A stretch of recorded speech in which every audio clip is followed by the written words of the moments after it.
پر علماء وی د پلار او د مور حق دا دی چې الاستئذان منهما سفر باندې ځي څه کار کې داسې مه وایي چې دا نه پوهېږي اجازه دې وغواړه بابا جانه دا کار کوم مورې ابۍ دا کار کوم.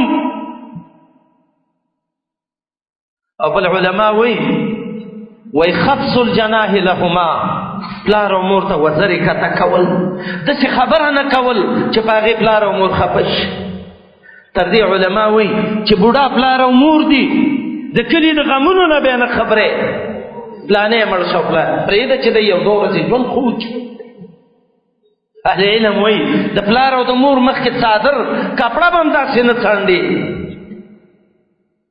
اهل علم وایي د پلار او د مور نام حق دی چې الدعاء لهما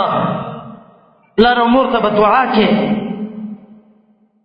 رب ارحمهما کما ربیانی صغیرا الله څه وړوکی هم الله زما دې پلار زما ډېر خدمت کړی دې مور مې ډېر خدمت کړی